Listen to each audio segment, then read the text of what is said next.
wanda ya ƙara ya fito nake gaya muku 'yan Najeriya ya ce President Tinubu he has failed because bai yi securing rights of Nigerians ba. Ku saba kanku, ni na gaya muku shi ya bada kuɗi ake kashe kisan da ake yi yanzu.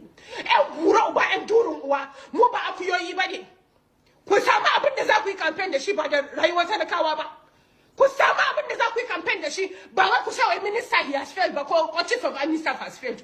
Don ku tuma durin uwarku. Ke ma ku tuma durin uwarki. Wannan shine. Na zaɓi in yanko iyanan a cikin bidiyon ki ne saboda iyanan kike so ki isar da ainihin sakon da yake so ki isar. Duk maganar da kike a baya akwai gunda maganganu ne masu kyau, muna tare da ke. Akwai abubuwan da duka gaskiya ne, amma a iyanan shine kike so ki isar da ainihin sakon yin bidiyon naki, kutuma durin uwarki ke ma. Mu za ki zo ki rena mu wayo wani wai duk wani shi Tinubun lokacin da ya dauki alkur'ani a filin Eagle Square yake rantsuwa da Allah na cewa yayi alƙawari zai kare rayukan al'umma da dukiyarsu, bai san da cewa akwai yan adawa bane. Su sanatocin da ministocin da ake cewa sun kasa, ake cewa an ce sun kasa a ci uwar mutum saboda opposition party ne suke biyan yan ta'adda, su duk ba san da adawa bane, su ba adawa suka zo kujerarsu ba. An faɗa shugaban ƙasar Najeriya sun kasa kare rayukan al'umma da dukiyarsu. Office ɗin Nuhu Ribado NSA sun kasa tsare rayukan al'umma da dukiyarsu. Sanatoci da 'yan majalisu sun kasa tare rayukan al'umma da dukiyarsu, sun bari ana kashe su. Kutuma durin uwarki ke ma. Za ki zo kina gaya mana wani su ba san da jam'iyyar adawa ba, su ba adawa suka yi campaign da ta'addancin suka zo kan kujerar tasu ba. A Najeriya akwai uban da ke kan kujerar shi yanzu wanda bai yi campaign da ta'addanci ba.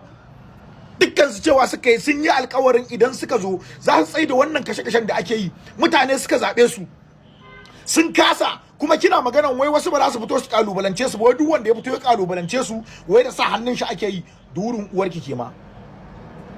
Gwamnatin Najeriya ta kasa kare dukiya da rayukan al'umma, kuma sun yi rantsuwa da Kur'ani kafin su yi sun san akwai jam'iyyar adawan, su ma adawar suka yi kuma suka yi kamfen da ta'addancin suka zo kan kujerarsu, kuma sun kasa, kuma sai mun fito mun fada. Za ki zo kawai kin samu AC, an samu royal ciye da fanka, kina kofar gidanku cikin ɗaki kina ihu kina surutu, baki tsoron mutuwa ba uban mutuwa.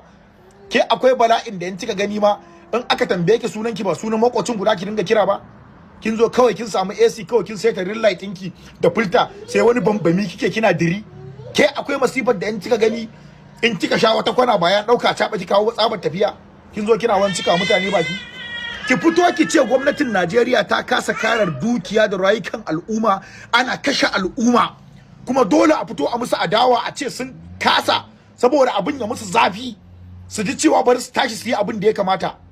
Wata magana banza da waye, cikin maganganun ki ba akwai maganganun gaskiya da yawa. Amma wannan magana da na dauko ne magana shine gundarin sakon da yake so ki isar, campaign kike yi da wayo, kutuma durin uwar kike ma. Na rantse da Allah 'yan Najeriya mun farga. Ba zan yabi kowa ba, zan faɗi gaskiya a yanda take. President Tinubu ba zan yabe shi ba, amma zan faɗi wani abu. Misali nake cewa, misali a ce yana so ya koma, idan ni ne shugaban ƙasa nake shugaban Najeriya kuma ina so in koma, zan so in yi komi in faranta ma 'yan Najeriya. Insecurity in ma ana kashewa, zan san duk abin da zan yi a daina kashe min mutane, saboda idan na fito zaɓe a zaɓe ni. Babban damuwar mu ba ma yunwa ba ce, insecurity ce, sannan yunwa. Saboda mutum ma idan yaushe ma mutum ya ce koshi balantana ya gudu. To saboda haka misali nake gaya muku, ni ba supporting Tinubu nake yi ba, amma wallahi 'yan Najeriya mu farga. Opposition party, ina muku magana, koma waye da zai fito a opposition party, 'yan Najeriya mu bude kunne mu hankali.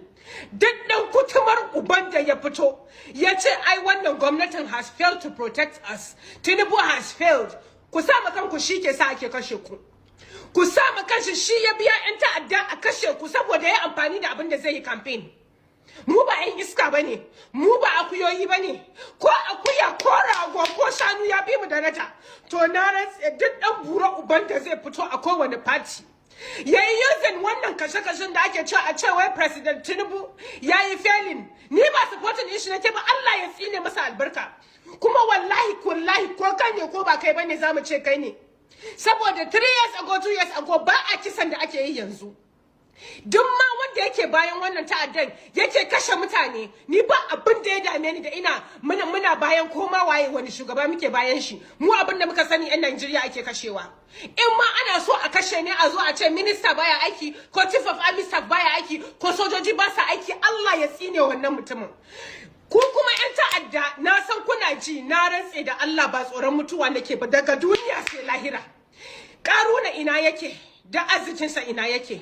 Fir'auna ina yake? Allah ya ajiye shi ya zama tarihi. To na rantse da Allah, Fir'auna da duk isgilanci ba dan buro uban da zai isgilanci ya ce shine ubangiji ko? To Fir'auna yayi, kuma Allah ya ajiye shi.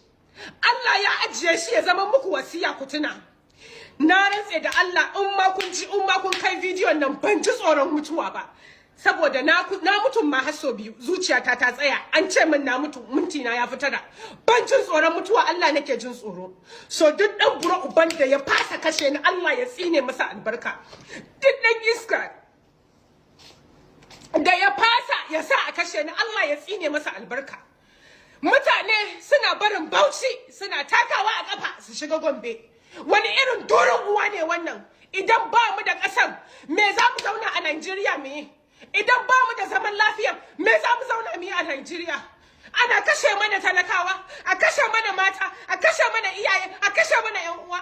Ni idan ni zan zauna inda ba za a shiga a kashe ni ba, ƴan uwa na talakawa fa suke ƙauye suke local government, don kutumar dorin uwar mutum duk wanda ya fasa kashe ɗan Najeriya, Allah ya tsine masa albarka. Don wani ɗan bura uba ya bashi kuɗi. Kuɗin nan da aka baka insha Allah sai ya kai ka jahannama. Ku yi abin da za ku yi. Ƙarshen ta dai lahira ce. Duk durin uwar izgilancin mutum dai za a je a samu lahira, za a je a samu ubangiji. Duk ɗan iskan da ya riƙe bindiga da sunan shi wai sunan shi bandit, wai ya shiga ya kashe wanda bai da abin da zai taimaka mu kanshi, bai da bindigan da zai taimaka mu kanshi. Idan ya fasa kashewa, ni na ce muku 'yan Najeriya mu tashi. Duk ɗan bura uban kai mutuwan ma an daina jin tsoronta. Duk ɗan iskan ta'addan da wai zai shigo online wai yayi burga ya ce zai kashe, don durin uwar shi ya kashe, don durin uban shi ya kashe. Mun daina tsoron mutuwar, saboda duka mutuwar ake yi. Wallahi kan uban da ya ƙara barin gidan shi wai ya ce zai yi hijira. In an shigo a ɗauki wuƙa da komai a mutu kawai. Sarkin yawa ya fi sarkin ƙarfi. In gaba ɗaya gari aka taru aka daina guduwa aka hau kansu duka a mutu, wallahi haka za mu zama. Dorin uwa ta isa haka.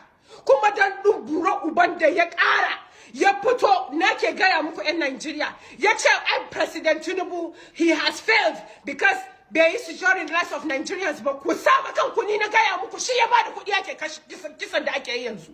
'Yan bura uba, 'yan durin uwa, mu ba akuyoyi ba ne. Ku samu abin da za ku yi campaign da shi, ba da rayuwar talakawa ba. Ku samu abin da za ku yi campaign da shi, ba wai ku sha wai minister he has failed ba ko chief of army staff has failed. Don ku tuma durin uwarku.